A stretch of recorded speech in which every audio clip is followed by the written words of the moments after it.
Facts पे मबनी थे और फैक्ट्स कभी नहीं बदलते। ये साहब क्या कहेंगे आप? एक तरफ प्राइम मिनिस्टर शहबाज शरीफ साहब सैलाब से मुतासरा इलाकों पर दौरा कर, दूसरा इमरान खान साहब जो है इस्लामाबाद धरना देने की बातें कर रहे हैं कि पूरा मुल्क जाम कर देंगे। इस्लामाबाद कह रहे हैं, आज भी प्रेस कॉन्फ्रेंस करने का ऐलान किया है। तो हालात इस वक्त किस तरफ जा रहे हैं? पाकिस्तान के हालात के बारे में बताएं। देखिए, मैं ये समझती हूँ कि अब ज़रा काइंडली खामोशी इख्तियार करें ताकि मैं बात कर लूँ। शुक्रिया। मैं ये समझती हूँ कि मैंने अभी कुछ दिन पहले ये बात की थी और मैं ये बात रिपीट करना चाहती हूँ कि एक शख्स जो कि फितना है, इंतशार है, तबाही है पाकिस्तान की, और फिर ऊपर से फॉरेन फंडेड है, उन ताकतों ने जो पाकिस्तान को आगे चलता हुआ नहीं देखना चाहती और पाकिस्तान की दुश्मन ताकतें, उन्होंने उसको फंड किया है। और ये कोई तख़य्युलाती बात नहीं है, इसका एविडेंस एक एक सफ़े पर ईसीपी के डिसीजन में है कि इसको किन किन लोगों ने फंड किया है। तो मैं ये समझती हूँ कि जिस शख्स को पाकिस्तान को तबाह करने के लिए, पाकिस्तान की सियासत को तबाह करने के लिए, पाकिस्तान के इंस्टीट्यूशंस को तबाह करने के लिए, पाकिस्तान की जो मॉरल फैब्रिक है, जो पाकिस्तान की सोसाइटी है, उसको तबाह करने के लिए, पाकिस्तान की नई नस्ल को तबाह करने के लिए पैसे देकर, डॉलर्स देकर लॉन्च किया गया है, तो वो शख्स तो यही करेगा। चाहे वो हुकूमत में हो, वो तब भी यही करेगा। जब वो हुकूमत में था तो उसने IMF के साथ जिस तरह की डील की, जिसके नताइज आज भी पाकिस्तान भुगत रहा है, और पाकिस्तान की मईशत को इसने तबाही के धाने पर पहुंचा दिया, लैंड माइन्स बिछा के चला गया, जिसको आज ना हुकूमत अपना सर तोड़ कोशिश के बावजूद एक एक करके चुन रही है, बेहतरी के रास्ते पे लाने की कोशिश कर रही है। लेकिन आप ये देखें कि जो कुछ वो करके चला गया इस मुल्क के साथ, लॉन्ग टर्म उसके बहुत इम्प्लिकेशंस हैं। और आप ये भी एक देखें कि जाते जाते फिर वो IMF के मुआहदे की खिलाफ वर्जी करके खुद ही जो मुआहदा किया था और उसमें स्टेट बैंक को भी गिरवी रख गया और फॉरेन एजेंट्स को लगा के चला गया। फिर वो जाते जाते वो मुआहदा भी फाड़ के चला गया, प्राइसेस ड्रॉप करके चला गया। और आप ये देखें आज तक पाकिस्तान की मईशत उस अटैक से संभल नहीं पाई। तो अगर हुकूमत में हो तो पाकिस्तान की तबाही करेगा, हुकूमत से बाहर हो तो जत्थे लेकर हमला आवर होगा। तो मैं ये समझती हूँ कि सारे जो इंस्टीट्यूशंस हैं, सब इंस्टीट्यूशंस, चाहे वो अदलिया हो, चाहे वो अफवाज पाकिस्तान हो, चाहे वो पॉलिटिकल फ्रेटर्निटी हो, चाहे वो हुकूमत हो, मैं समझती हूँ कि सबको इस चीज़ पे कंसेंसस होना चाहिए कि ये एक फितना है जो तबाही के लिए लॉन्च किया गया है, जिसकी शर से ना किसी का बेटा महफूज है, ना किसी की बेटी महफूज है, ना किसी की बीवी महफूज है, ना किसी का कोई रिश्तेदार महफूज है। तो ये इस शख्स को, जिस तरह जो जज थी ज़ेबा, जिस तरह से इसने उसको जलसे में खड़े होके उनके बारे में इस तरह के कलिमात अदा किए, मैं समझती हूँ कि ये शख्स को वही कर सकता है जो जिसकी या तो दिमागी सेहत जो है वो जिसकी सैनिटी क्वेश्चन पे हो, या फिर वो शख्स जिसको पैसे देकर, जो कि साबित हो गया इस मुल्क के खुद की तबाही के लिए लॉन्च किया गया। और दूसरी आपने सैलाब की बात की। हमारे मुल्क पर एक आफत आई हुई है, अल्लाह ताला सैलाब ज़दगान को जल्दी जल्दी उनके अब घरों में आबाद करे। हुकूमत पूरी कोशिश कर रही है। एक चीज़ मैं आपको बता दूं, शहबाज शरीफ साहब की किसी सूबे में हुकूमत नहीं है, लेकिन शहबाज शरीफ साहब ये देखे बगैर कि कौन सा सूबा किस जमात के पास है या किस जमात की हुकूमत है किस सूबे में, वो इर्रिस्पेक्टिव ऑफ दैट वो हर जगह जा रहे हैं, रोज़ जा रहे हैं, एक्चुअली जाके मदद कर रहे हैं। ये नहीं कि टीवी पे बैठ के एक टेलीथॉन कर दी, 5 अरब रुपए जमा हो गए, बाद में पता चला कि वो 5 अरब रुपए जो हैं वो सोशल मीडिया के ऊपर वो इमदाद भी डाउनलोड हो गई, राशन के पैकेट भी सोशल मीडिया पे बट गए और फिर सोशल मीडिया पे ही वो बांटे गए। और असल में क्या हुआ कि जो टैक्स पेयर का पैसा है जो इस वक्त आपको लगाना चाहिए था सैलाब ज़दगान के ऊपर, आप उसकी एक्सपेंस के ऊपर आप इमरान खान साहब हेलीकॉप्टर यूज़ करते हैं, गाड़ियाँ यूज़ करते हैं, सिक्योरिटी यूज़ करते हैं और जाते हैं फ़ोटो सेशंस के लिए।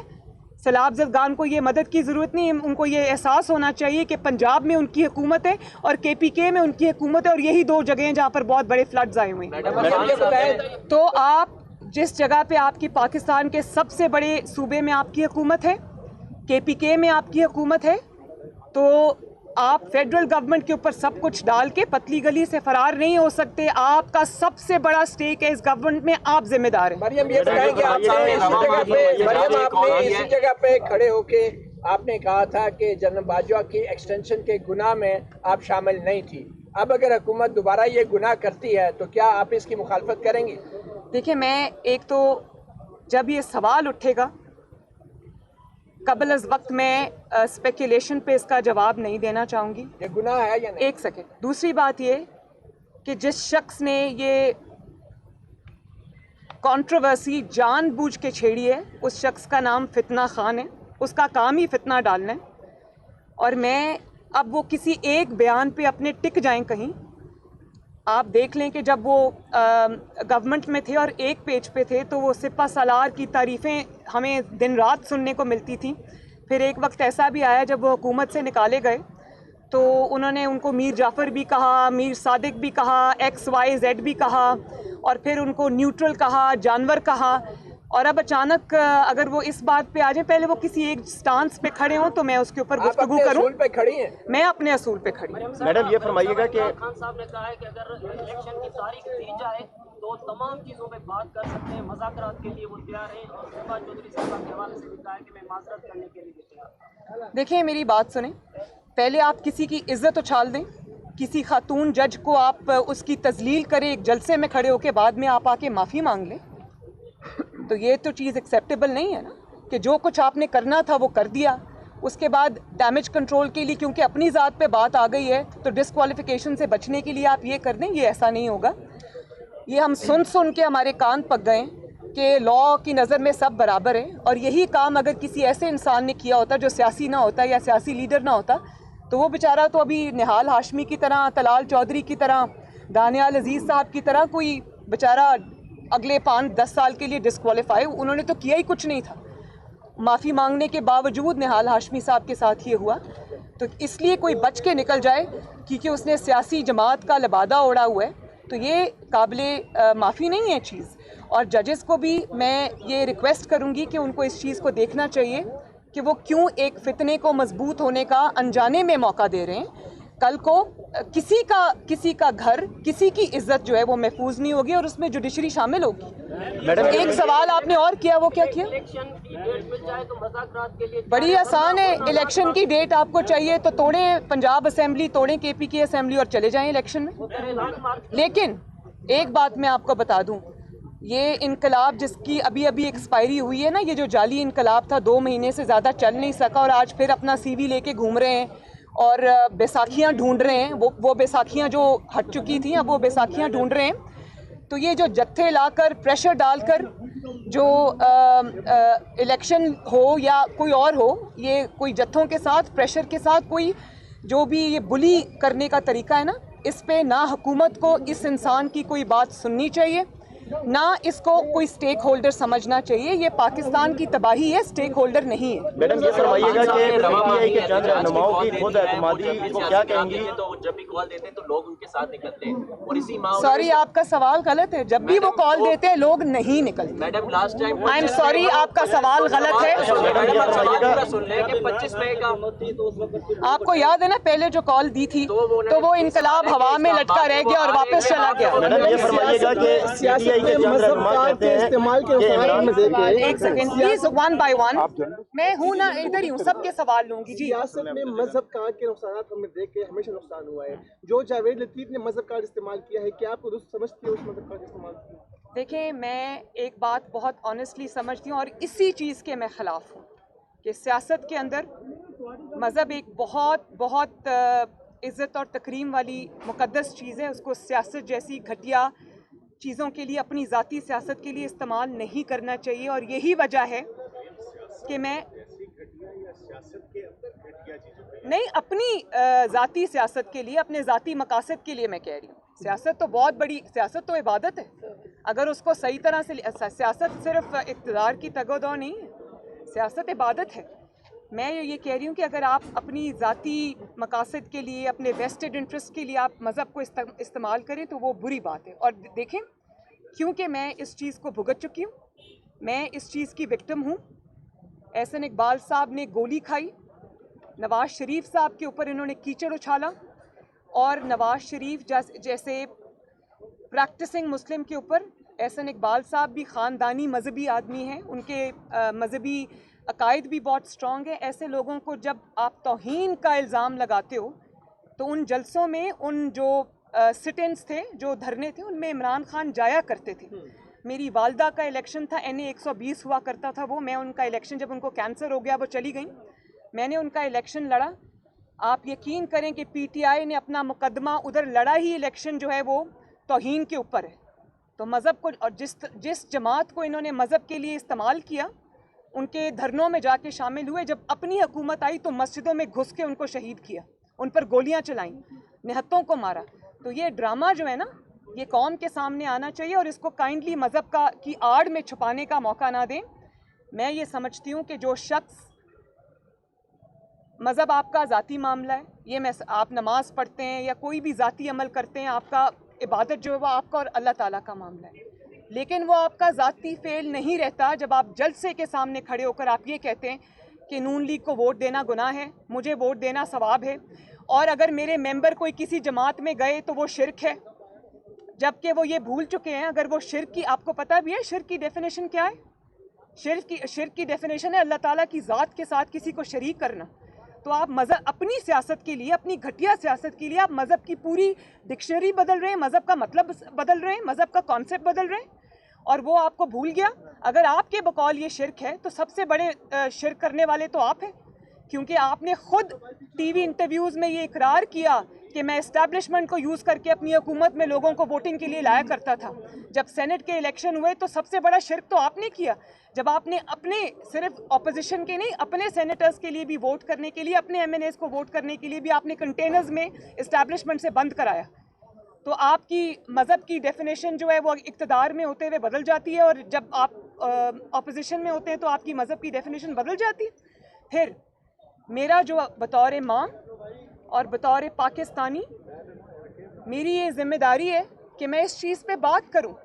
जब आप एक मजमे के सामने खड़े होकर आप मज़हब को इस्तेमाल करते हैं, आप ये कहते हैं कि आप क्या तशरीह कर रहे हैं, आगे आपके नौजवान खड़े हैं, लोग खड़े हैं, वो अपने घरों में इन कॉन्सेप्ट्स के साथ जा रहे हैं, आप क्या कह रहे हैं उनको? आप उनको ये कह रहे हैं कि मैं आपको ला इलाहा इल्लल्लाह का मतलब समझाता हूँ, और ला इलाहा इल्लल्लाह का मतलब जो है वो आपने बिल्कुल सियासत बना दिया। फिर आप ये कहते हैं कि अभी इसने रिसेंटली, हाँ, क्या बात की कि जो इसकी रीसेंट स्टेटमेंट थी वो क्या थी? नहीं, वो तो थी, और भी कब्र में सवाल होंगे जी। नबी पाक सल्लल्लाहु अलैहि वसल्लम की ज़ात को जब आप ये कहते हैं कि जिस तरह नबी पाक सल्लल्लाहु अलैहि वसल्लम को अल्लाह ताला की तरफ से चुना गया नबूवत को, या जो दीन इस्लाम का मैसेज है उसको फैलाने के लिए, इसी तरह मुझे भी चुना गया। तो आप क्या बात कर रहे हैं? आपने आईने में कभी अपना मकरूह चेहरा देखा है? आपकी पूरी ज़िंदगी किस चीज़ से इबारत है, कभी आपने देखी? और आप माइक पे खड़े होकर जुमले कसते हैं ख़वातीन को, आप लोगों को ललकारते हैं, झूठ बोलते हैं, कभी आपने एक सच नहीं बोला, और आप अपनी इस चीज़ को इबादत से तशबीह देते हैं। आपको शर्म आनी चाहिए। तो मेरा तो प्रॉब्लम ये है बतौर माँ कि आप मज़हब का नाम इस्तेमाल मत करें, लोगों के जो मजहबी अकायद हैं उनको ख़राब करने की कोशिश ना करें, क्योंकि ये अब आपका ज़ाती फेल नहीं। जब आप माइक के सामने खड़े होकर बात करते हैं तो आपको जिम्मेदारी से बात करनी चाहिए, क्योंकि इससे लाखों करोड़ों मुसलमानों के जज्बात मजरू होते हैं। मरियम साहब, एक सवाल का जवाब दीजिए कि नून लीग की हुकूमत आई थी, तो कहा गया कि मुल्क दिवालिया हो रहा है, तो उसके लिए हमको स्टैंस ले रहे हैं, डॉलर महंगा, हर चीज़ महंगी, हर चीज़ ऊपर जा रही है, ऊपर से 70 जो है आपने वजीर बना दिए। कंट्रीब्यूशन नून लीग की क्या है मुल्क की बेहतरी के लिए? कोई एक चीज़ गिनवा दें इन 6 महीनों में। ओ भाई, एक सवाल का जवाब तो देने दे, मिक्स कर देते हो भाई। ये दोनों सवालों को मैं लिंक कर देती हूँ। देखिए, मैंने अभी आपको ये बात कही कि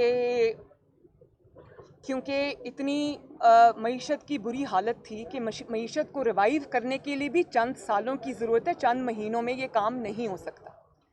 अब वो हुकूमत नहीं है जो हीरे की अंगूठियाँ लेकर फ़ैसला करती है, या जो फ़ाइलों पे दस्तखत कराने के लिए वो या ज़मीन लेने के लिए उनको हीरों की अंगूठियाँ या रिश्वत की ज़रूरत है। ये वो हुकूमत है जो दिन रात एक किए हुए मुश्किल फ़ैसले लिए हैं। मैं समझती हूँ, भले मैं उन फैसलों को सपोर्ट करूँ या ना करूँ, लेकिन ये बात सच है कि शहबाज शरीफ साहब ने मुल्क को डिफ़ॉल्ट होने से बचाया है, और अब आहिस्ता आहिस्ता मईशत की रिवाइवल भी होगी इंशाअल्लाह ताला। ऊपर से ये सैलाब आ गया है।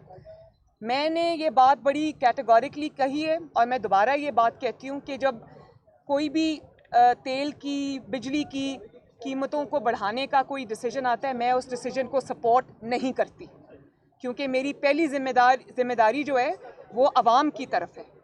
भले मेरी अपनी जमात की हुकूमत हो या इत्तेहादियों की हुकूमत हो, मैं इस डिसीजन को ऑन नहीं करती, और मैं ये इस गवर्नमेंट को ये रिक्वेस्ट भी करूँगी, और मैं ये कहूँगी कि खुदारा इस चीज़ पे तवज्जो दें, और आवाम को बिजली की कीमतों में बहुत लंबे लंबे बिल आए हैं। लोगों को जितनी उनकी तनख्वाह है उतना उससे ज़्यादा उनको बिल आया है।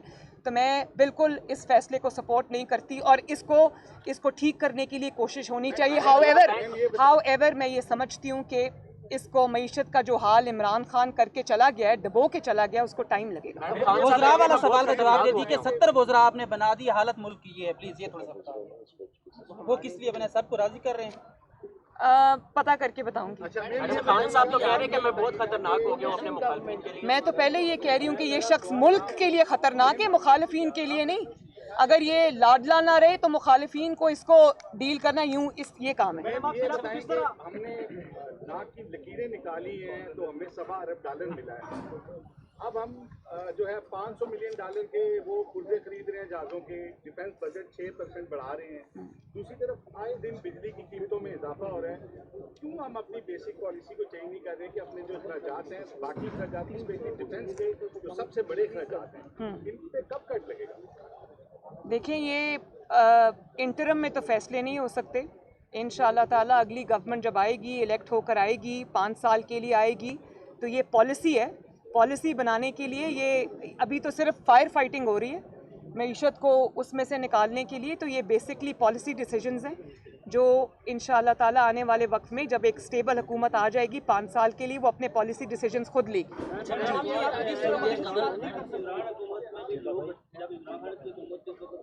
जा रहे थे, लापता हो रहे थे, और आज भी उठाए जा रहे हैं और लापता हो रहे हैं, इस पर आप क्या कहेंगे? मुझे अभी एक सहाफ़ी साहब, आपने शायद कोई सवाल पूछा था, तो मैंने उनको ये कहा कि मुझे बड़ी खुशी है कि शहबाज शरीफ साहब ने वो मुदस्सर नारों के जो केस है उसको टेकअप किया है, और मुझे उम्मीद है कि इंशाअल्लाह ताला वो इसमें कुछ ना कुछ ब्रेक थ्रू करने में कामयाब हो जाएंगे। मरियम साहब, क्या कहेंगे आप के इलेक्शन जो है आप पहले होते देख रही, या फिर हुकूमत जो है इमरान खान जो इस्लामाबाद का मार्च कर रहे हैं, माजराई करने आ रहे हैं, उससे निपटने की तैयारी कर रही है? आपकी क्या? मैं तो पहले ये बात कह चुकी हूँ। वो आजकल कह रहे हैं कि मैंने बड़ा इन स्विंगर कराया, तो मैं तो पहले ये कहूँगी कि इन स्विंगर तो जिसने कराया, आप अपने पहले कोच का नाम बताएं कि कौन सा कोच है जो आपको ये मशवरे दे रहा है। और दूसरी बात मैंने आपको अभी कही है कि इमरान खान का जो लाडलापन है उसको प्रोटेक्शन देने वाले अगर अपनी इस चीज़ को छोड़ दें, इस रविश को छोड़ दें, तो इमरान खान को सॉर्ट आउट करना 3 दिन से ज़्यादा का काम नहीं है। क्योंकि कौन दे रहा है ये तो अल्लाह बेहतर जाने कौन दे रहा है, वही जो कोच साहब हैं वही दे रहे हैं। अच्छा मैडम, अभी आपने नाम एक लिया अपनी प्रेस कॉन्फ्रेंस में में इलेक्शन कब होने जा रहे हैं और उसमें मुस्लिम लीग नून को कौन लीड करेगा? देखिए, आइडियली इंशाअल्लाह ताला जो इलेक्शन है वो अपने टाइम पे होना चाहिए। किसी बुली के, किसी फॉरेन फंडेड फितना के प्रेशर पे कोई फ़ैसला नहीं होना चाहिए, और इलेक्शन को 5 साल बाद अपने टाइम पर होना चाहिए, और अपने टाइम पर उम्मीद है इंशाअल्लाह ताला कि अपने टाइम पे ही होगा।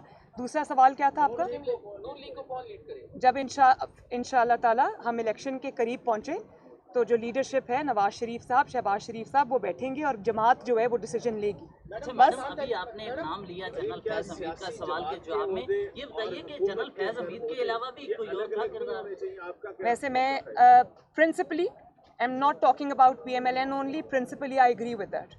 क्योंकि जब आप हुकूमत में आ जाते हैं तो जमात सफ़र करती है, बिकॉज आपके पास टाइम नहीं होता। तो मेरे आइडियली अगर ऐसा हो सके तो जमात का और हुकूमती ओहदा जो है वो अलग-अलग होना चाहिए, ताकि जमात भी सफ़र ना करे। जमात एक बहुत बड़ी रिस्पॉन्सिबिलिटी है। 4 साल पीटीआई की हुकूमत रही और आपने शदीद तनकीद का निशाना बनाया कि कश्मीर में लॉकडाउन उन्होंने सौदा कर दिया, जबकि आपकी हुकूमत में आए हुए 6 महीने गुजरों के एक दफ़ा भी कश्मीर का जिक्र नहीं हुआ। कल इस हवाले से भी इमरान खान साहब ने भी स्टेटमेंट दिया कि नून लीग अब भूल गई है कश्मीर को। नहीं, बिल्कुल नहीं भूली। नून लीग क्यों भूलेगी कश्मीर को? नवाज शरीफ साहब ने अपने 5 साल में जिस तरह कश्मीर का यूएन में भी खड़े होकर मुकदमा लड़ा था, वो तस्वीरें जो दिखाई थी बुरहान वानी साहब की, वो आज तक दुनिया को याद है, आज तक याद है। लेकिन ये जो कश्मीर के ऊपर सौदा कर, वो ट्रंप की पाँव में बैठकर सौदा करने का जो ये करके आया था इमरान खान, ये नामोशी इसके माथे से ये कलंक हटाया नहीं जा सकता। ये दूसरों को जिम्मेदार ना ठहराएं। इनका तरीका यही है कि जिस चीज़ से अपने हाथ रंगे हो वो दूसरों पे थोप दो। इसी तरह ये जो अभी इन्होंने पहले जब निकले हुकूमत से तो इन्होंने कहा अमेरिका ने मेरे ख़िलाफ़ साजिश कर दी और एंटी अमेरिका नारे अपने खुद भी लगाए और अपने जलसों में भी लगवाए और कहा कि मेरे ख़िलाफ़ फ़ौरन साजिश हो गई है और मेरे ख़िलाफ़ ये इम्पोर्टेड हुकूमत आ गई है। तो आप इस शख्स की ज़हनी हालत देखें, ये मेंटली डिरेंज्ड आदमी है और मैं ऑनेस्टली समझती हूँ कि मेंटली चैलेंज्ड है। आप ये देखें कि अब क्या हो रहा है, अब 25,000 रुपया देकर $25,000 पे डेविड फेंटन को हायर किया है कि सेनेटर्स और कांग्रेसमैन में लॉबी करने के लिए, जिस डेविड की नॉन पोजीशन है कि वो पाकिस्तान के एटॉमिक प्रोग्राम के ख़िलाफ़ खड़ा रहा है और कैंपेन करता रहा है, उसको इसने हायर कर लिया है। तो मैं ये अभी जो एम्बेसडर रफ़ेल आई थी, उनसे खुफिया जो मीटिंग कर रहे थे, तस्वीर बाहर आ गई। तो मैं ये पूछना चाह रही थी कि उनको क्या बता रहे थे। उनको ये बता रहे थे कि मैंने पहले ये ड्रामा किया कि मुझे अमेरिका ने निकाल दिया और आज रेड कार्पेट बिछा के उनके इस्तकबाल हो रहे हैं।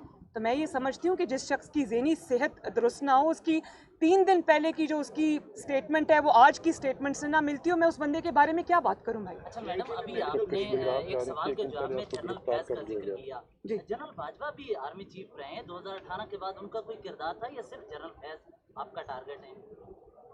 मेरा टारगेट कोई भी नहीं है। मैं किसी को पर्सनली टारगेट नहीं करती। मैंने जो फैक्ट्स थे वो मैंने सिर्फ बात नहीं की, वो मैं अदालत में भी लेकर गई। मेरा टारगेट कोई भी नहीं है। मेरा मुकदमा जो है वो सिर्फ और सिर्फ उस पे मबनी है जो फैक्ट्स हैं, और फैक्ट्स को आप नहीं बदल सकते। मरियम फराह गोगी के खिलाफ जो एक मुकदमा था वो ख़त्म कर दिया गया है और आप हीरो की अंगूठी का भी अक्सर जिक्र करती हैं, तो वो हीरो की अंगूठी के स्कैंडल में क्या पेशरफ्त हुई है? मलक रियाज को शामिल तफ्तीश किया जाएगा या नहीं? देखिए मेरी बात सुने, मैं हीरो की अंगूठी का जिक्र नहीं करती, वो ये खुद कर रही हैं कि 3 कैरेट का डायमंड नहीं चाहिए, 5 कैरेट का डायमंड चाहिए, क्योंकि फाइल पे सिग्नेचर्स होने। पेशरफ्त क्या है? तो अगर पेशरफ्त नहीं हुई तो इस पे पेशरफ्त होनी चाहिए।